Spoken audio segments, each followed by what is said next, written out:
Since 1983, FAME has helped business and education work for Maine. Contact the authority, the Finance Authority of Maine. You're watching Maine Biz Sunday, Maine's business news source. Welcome back. The topic today is economic development in Maine. Our guests are Matt Jacobson, CEO of Maine & Company, Charlie Spies, Managing Director of CEI Capital Management, Michael Obey, President of Eastern Maine Development Corporation, and Bob Thompson, Executive Director of the Androscoggin Valley Council of Governments. Okay, that was good. Let's keep going. We were talking about kind of the overall, should there be an overarching plan for the state? I know the regions are really active in understanding what's going on. You talked about the Mobilize Maine effort and getting business involved, et cetera. Charlie, you were going to talk about that too. Talk about, from your perspective, how does that work? I would agree that an overarching strategic framework makes sense, but I think it's also important to recognize that there are different places in Maine with different economies. The program that I manage for Coastal Enterprises is called the New Markets Tax Credit Program, and we're the second largest in the country right now. We manage $683 million in allocation. We've been able to put $160 million in investments in Maine, and with a lot of those in rural areas, and some in metropolitan areas as well. But the thing about that program is it allows you to adjust to what the needs of those communities are. For example, we've done 2 projects up in Aroostook County, which is a high out-migration, very much focused on job creation and retention. And then we've done projects in southern Maine and Portland and other places that look at diversification within those local economies. So programs like that have the flexibility. Well, let me jump in. Yeah. How do guys like, well, this side in particular, who kind of got regions carved out, they're doing their economic development, they know their businesses in the region, they know what's going on. How do they know what you've got? How do they know what you've got? How does that coordination happen? Well, we all knew each other before we sat down today. Maine is small not a big state, place. I know. As they say, if you're not careful, when you walk around the corner, you'll run into yourself. Right. I know, but formally, how did we really get to Formally, we network. Matt's group provides a great foundation, if you will, for what are the interests from outside. We work in Bangor, in that region, with what Mike's doing, and have worked with Bob forever. There are networking events in the state, but really what you got to do is dig deep and be part of the business community. All right, let me ask another question along that line. Is competition among you all and among regions, is that healthy or not healthy for the state? Competition for, hey, I want to land that job here, I want to land that company here. Healthy. Extraordinarily healthy. I would say it's healthy as well. It's not a bad thing, as long as... You know, we all have a common conviction, which is that we'd rather have it stay in Maine than go somewhere else or come to Maine. Yeah. And I mean, we're working with a company now that we want to keep them in Bangor, and the Mobilize Maine effort and the people in that committee have gotten together. The option for that company is probably in southern Maine, south of Portland. Well, that's a win too. I mean, if they grow in Maine, that's fine, but we're going to do our best to keep them up here. Yeah. And we're going to utilize the programs. And I think it gets back to what Charlie was saying earlier. We network very, very well in Maine. That has never been an issue. The issue has been, I don't think we've ever identified our assets and our particular focus by region, which will allow us to spread that activity. And that gets back to informing sort of the strategic discussion around what are the tools I need to make that happen. Well, the Mobilize Maine piece, it was meant to be regional, but then roll up to a statewide piece, which gets back to that kind of, at least we have some idea of where the opportunities are. Where the assets are. Yeah, and where the assets are. Because that's where you have to start. And identifying from a regional perspective. I can't tell you how many times we'll have a success at Maine & Company, and then 25 town managers will call me up and say, geez, can you come to my town and do the same thing? And I'll go up and I will ask them, what do you want? And they'll say, oh, we want to be biotech. Yeah. And they'll be in the middle. Me too. And it's like, well, which stripe of biotechnology? And do you realize that every community college in North Carolina has a biotechnology associate's degree in biotech manufacturing, and that there are none in Maine? You're gonna, I mean, you can do it. You just need a big bag of money. And we don't think through sort of, okay, what are our assets and what can we capitalize on? All right, I'm going to throw in another question here because it gets to we've talked about a lot of what can happen, but also there's an investment side of this thing too.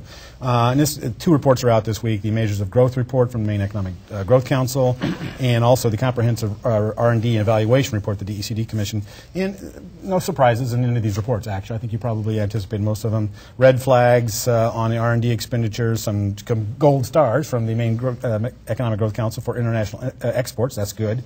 But also interesting in the Comprehensive R&D Evaluation report, we've doubled our R&D level expenditure and activity at the university level, but we're still like at about 50 or 70% of the United States average. And within that, our total R&D expenditure, we're 40th. Our fast-growing companies, we're 40th.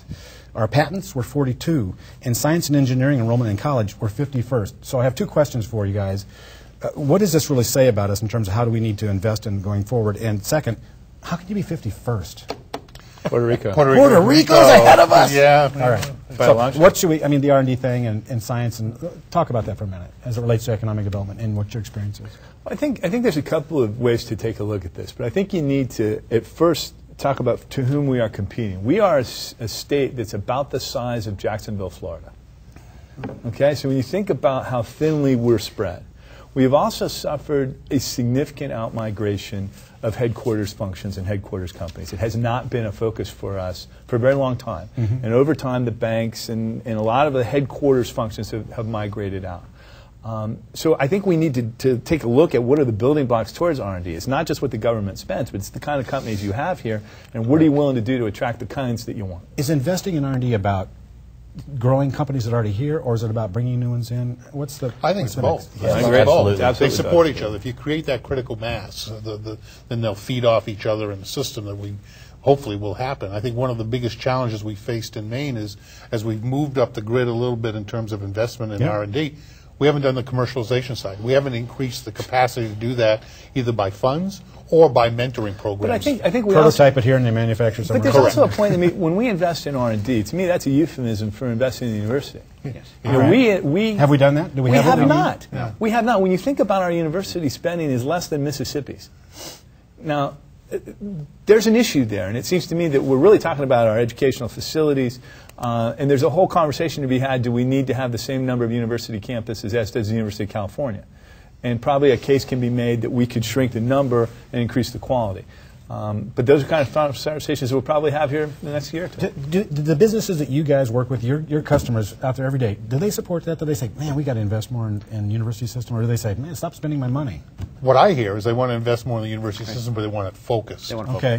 Where are we going? And that's where This the gets back to resources you always are. talk about what's and the it's not program? Sports management. All right. And yeah. it's not, and it's not just the university system. It's the community college system. We have an Yeah, instance that's here what I'm- yeah. where I have area precision manufacturers Yeah. that are looking for testing labs, that are looking for those levels of access to equipment. But really, what they want is they want it to be an energy that generates youth interest. I mean, we haven't talked about that yet, but you know, we need labor. We need younger labor. And these people look for those areas where they can go to school and then get that on-the-job training Get a job. concept, and that'll help grow the businesses.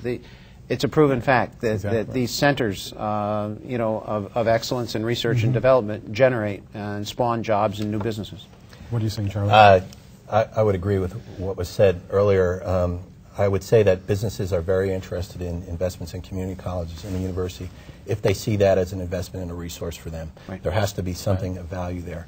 I wanted to also add that the R&D is a very important piece, early stage growing in Maine, but that's a patient game. I mean, you have to be willing to do that for the long term. Acquisition or bringing in companies from outside is a way to a parallel track that helps move that forward more quickly. There needs to be a dual Did we strategy. be there and bring the commercialization? Well, in for that's a right. change? I mean, you know, one of the things that I'd love to see us do is offer some goodie bag to the top 20 business plan competition winners at MIT. And Okay. if 5 of them took it and came to Maine, well, wouldn't that be good? All right, we're going to have to wrap right there, but I'm going to keep you around for an afterthoughts because we've got more to talk about. All the stuff we were talking about, plus we're going to talk about some of these issues that are coming up in the legislature now as it relates to economic development and get you to weigh in on that. So everybody's going to hear that. Stick around. You can catch more of this discussion about what's new in Maine's economic development world in our exclusive Afterthought segment seen only on the web. Just go to mainbizsunday.com. We'll be right back. Maine Biz Sunday is made possible in part by funding provided by the Finance Authority of Maine.